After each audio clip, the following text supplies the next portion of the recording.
In this video, you will hear Wences Casares, the CEO of a leading cryptocurrency wallet company, tell you why the very first cryptocurrency, Bitcoin, and others that followed like Ripple, Ethereum, Litecoin, YoCoin, and others, are a far better value holder of currency than gold ever was, and why these cryptocurrencies are replacing gold as the holder of value and debt.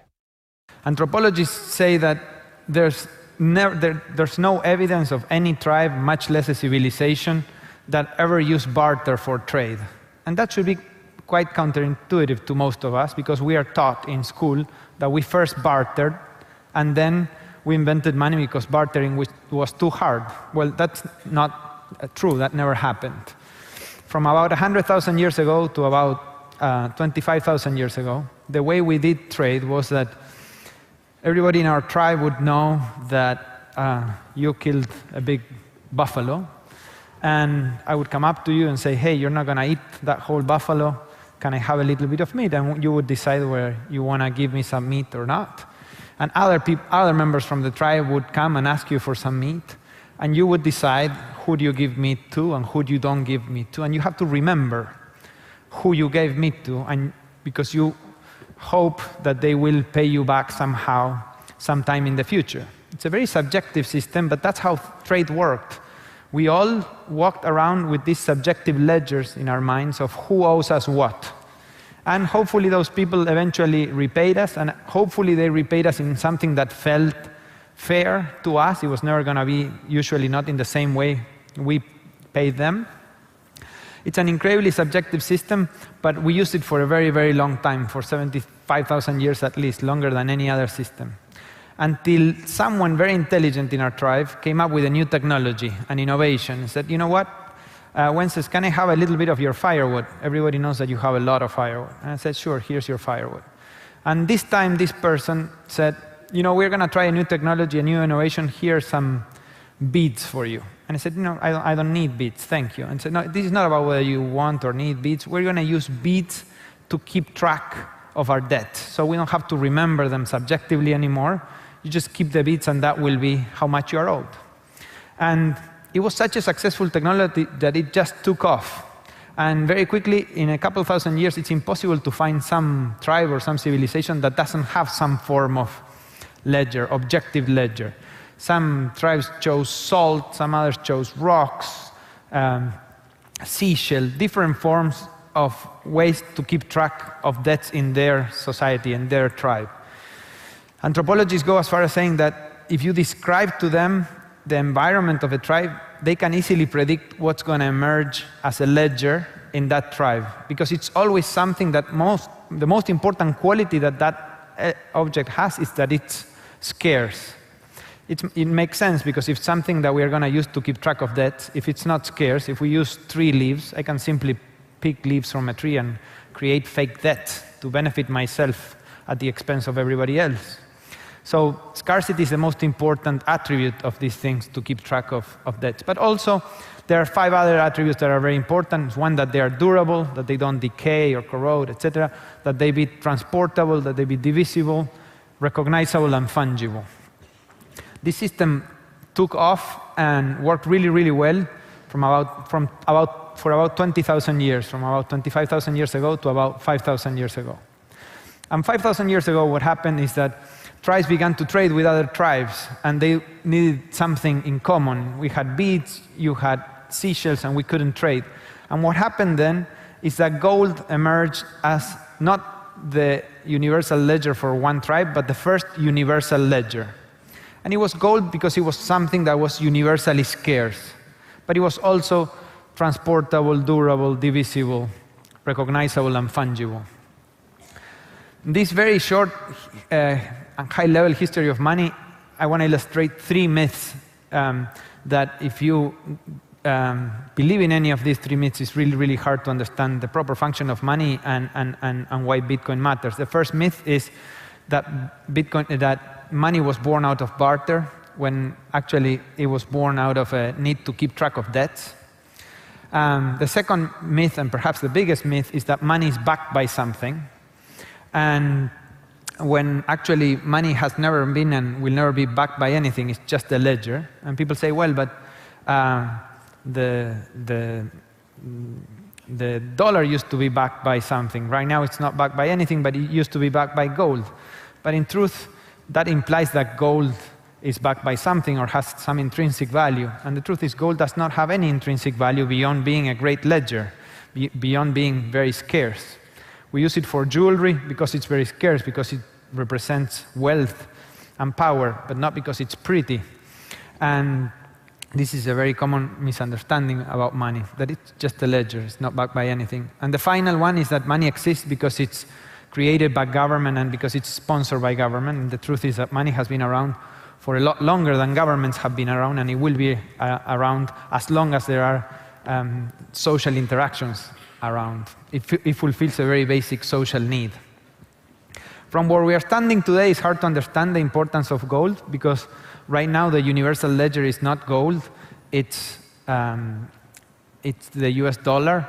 And before that, for about 500 years, we have had these reserve currencies. First the Portuguese escudo, then the Spanish, then the French, then the Dutch, then the British pound, and now the dollar. All of them have been the universal ledger, the reserve currencies, for about 100 years.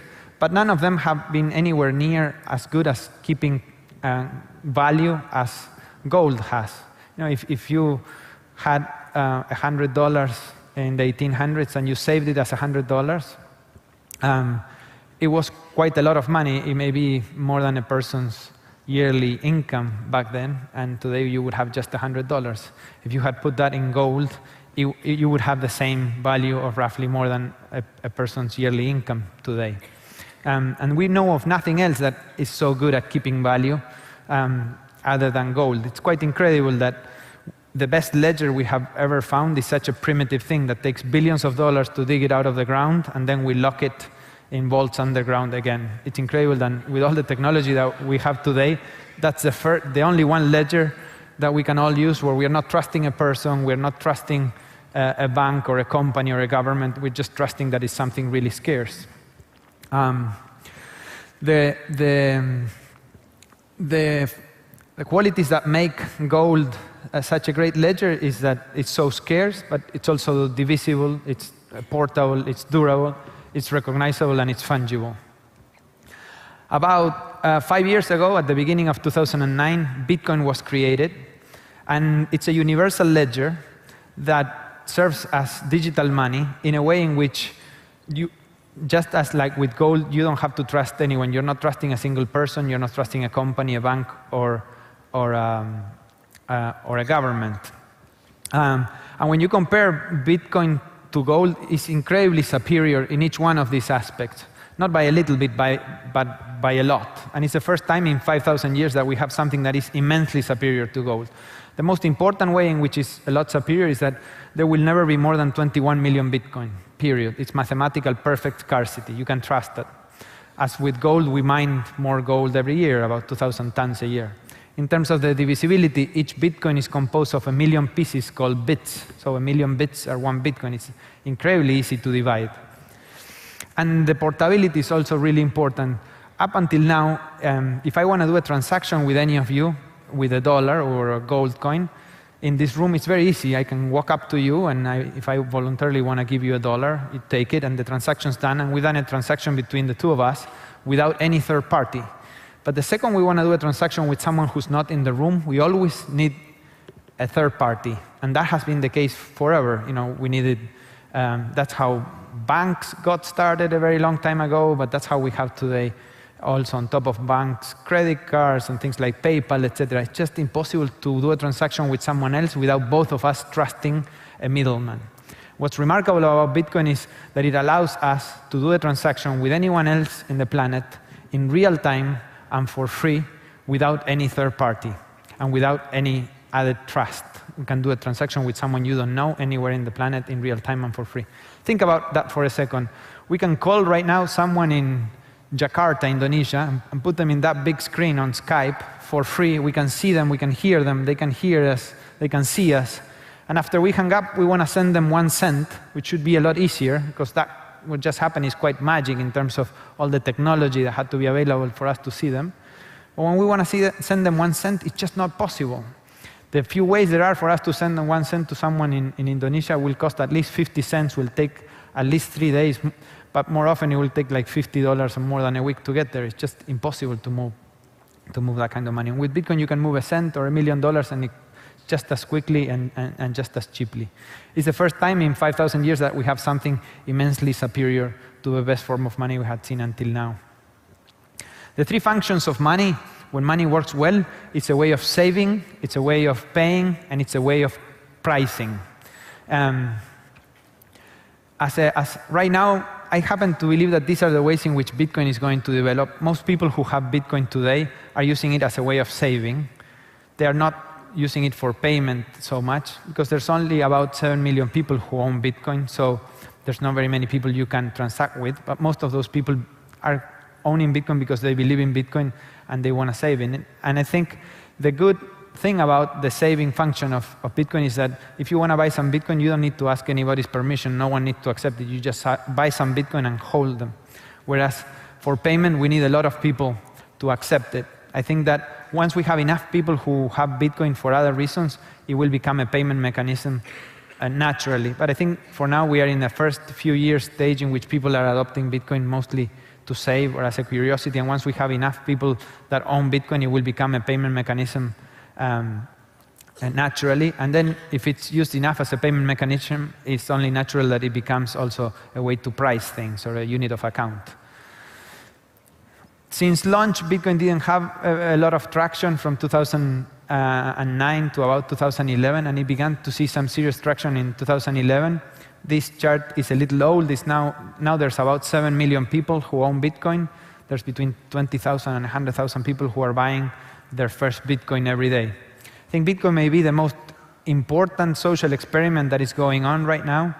And I think it matters because there is a good chance that over the next 20 years, we finally, after 5,000 years, replace the trusty old gold standard for a completely new standard, the Bitcoin standard, that will not and should not ever replace any national currencies, but it's likely to become the international currency of the internet, the native digital currency of the internet that the internet doesn't have today, and also probably the biggest leap forward in the democratization of money. And that's why I think it's worth paying attention to what's going on with Bitcoin. Thank you very much.